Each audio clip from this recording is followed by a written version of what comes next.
Pro Truth says, Google Israel-Iran trade deal. It's all, this guy again. It's all theater to set up Trump as the great hero negotiator who saved us from Iraq 2.0. Iran is ready for Belt and Road.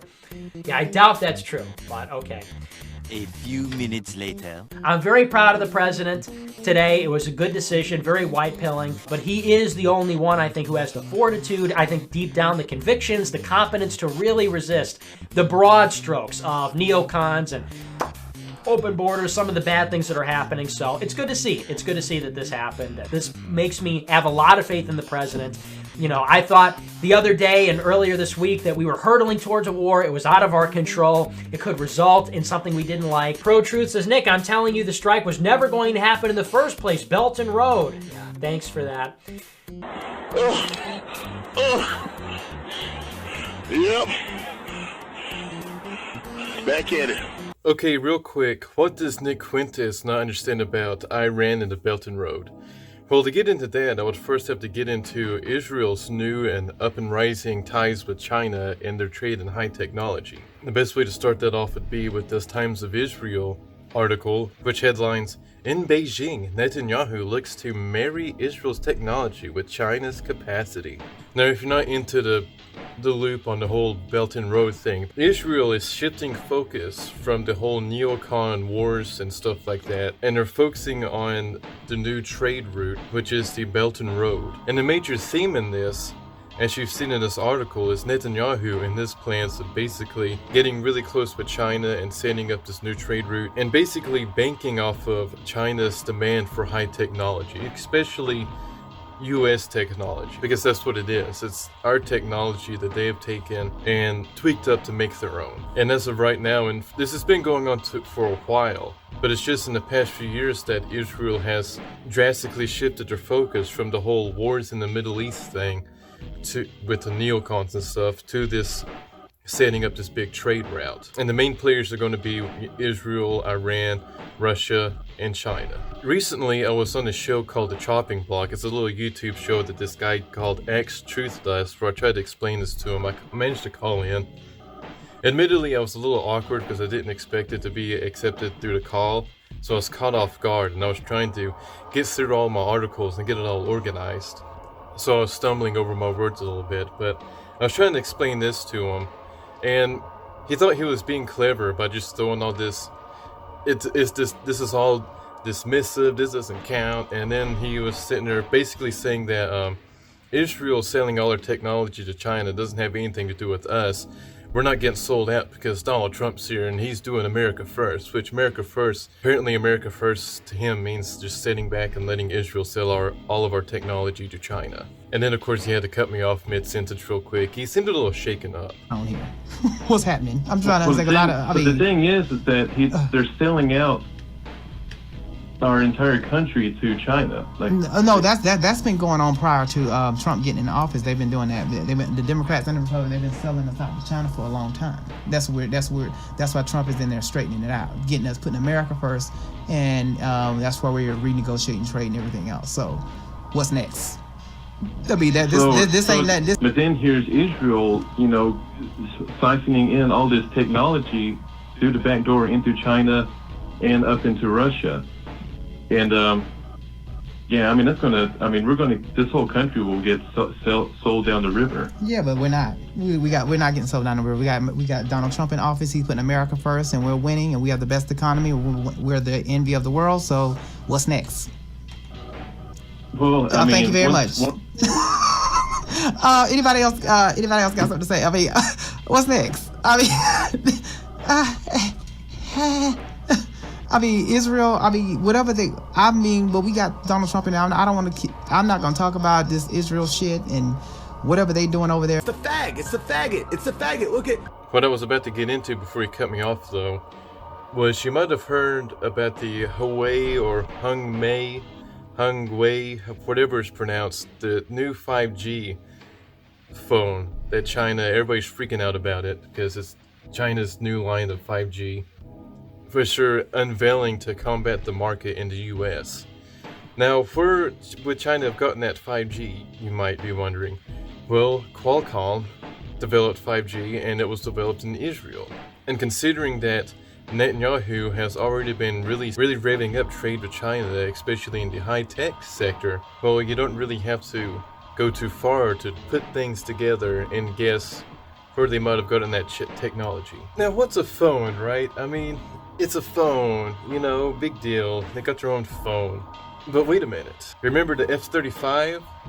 Israel was the first country to use it in combat. It was a big deal back in early 2018. But if you've been paying any close attention to what's been going on over in RT, they've been having a lot of fun of rubbing our noses in the shit and mocking us about the fact that China basically has their own version of an F-35, and according to this article, Chinese company making F-35 parts, embarrassing discovery, further erodes Huawei spying hysteria. I mean, it's like they're just rubbing your nose and shit, like, haha, you stupid bastards, look at us, we're pulling one on you, you look so stupid. Gee, China, where did you get that from, I wonder? Well, here's Haaretz. In Israel-China ties, security takes a backseat to high-tech and economics. Relations between Israel and China are warming up, with Jerusalem believing the U.S. is unlikely to take issue if exports of advanced military tech is kept out of the picture. The reason why the U.S. is unlikely to take issue is because Donald Trump is completely bought-out hack who is too busy sucking on Sheldon Adelson's balls to do anything about it. But finally, we're going to get on to Iran. What does Iran have to do with this? Well, if you're familiar with a guy named Brendan O'Connell, and he's the guy who's really exposed this. Brendan O'Connell was a guy who had his house raided nonstop in Australia because he would say mean things about Israeli double agents in Australia, and then those guys would make a call and have his house raided because they don't like the stuff that he said about them online. He offended them. Look up. Stephen Lieblich, the man who... This guy gloating when I was sentenced to 3 years jail. Gloating. can ring up there. So I don't have a place to live anymore. You just came to my place where I lived, which I slaved to get, to a boarding house, and you're conducting a giant federal search for God knows what. Got one. You got one. Come back inside, we'll sort this out. I don't have a place to live now, you stupid little... So what we'll do is... What are we here for, Liz? Murder? Mass murder? Is it mass murder, Liz? Entered. Liz, is it mass murder? What are you here for? I offended Stephen Levy! I offended Stephen Levy! You're at a boarding house with a nurse, a student nurse, and some guy who I don't know. That's where you are. Is this an international terrorist crime scene? Is that what it is? And it got so bad that he eventually applied for political asylum in Iran. And in Iran, if you keep up with him, you know, they were going to set him up with his own press CV thing and all that. But then Brendan O'Connell eventually just told him to fuck off because he got wind of the fact that basically the whole thing was theater, and there have been for a long time getting set up to join in on this Belt and Road thing, which, you know, China, Israel, Russia. So then he moved and got political asylum in Malaysia, and that's where he's at now. If you want real deep, in-depth information about this, go to Brendan O'Connell's channel. And it's like I told Nick, it's theater. The whole thing's completely fake. You know, Donald Trump, the big negotiator hero, stopped the neocons. Oh, big white pill. I told him this was going to happen, and then it happened, and he just went, oh, this is a big white pill. Times of Israel, again. Israel and Iran both set to join Russia-led free trade zone. After 2 rounds of negotiations, Jerusalem close to agreement with Eurasian Economic Union. Separately, Tehran also set to sign deal in the near future. That's the reason why the strikes didn't happen. The strikes were never going to happen. The whole thing's theater. It's not because Donald Trump is some kind of hero against the deep state or anything like that. Donald Trump is no different than all of the kosher, fake opposition, Breitbart type opposition, the Bannon type crap. It's completely fake. It's all kosher, it's all completely Zionist. All it's doing is just making you think that, oh, we got this guy who's a real opposition in the White House. He's sticking it to the neocons and the establishment. In the meantime, we're getting completely sold up the river by Israel. We're slowly losing our high-tech, edge to China because Israel's selling all of our technology to China. And nobody's paying attention to it because everybody's like all, oh, Trump's saving us from war against Iran. He's the man. Yeah. Well, hello, my name is Nick Fuentes with America First, and thank goodness Donald Trump has saved the day again and stopped war with Iran. This is a major white pill.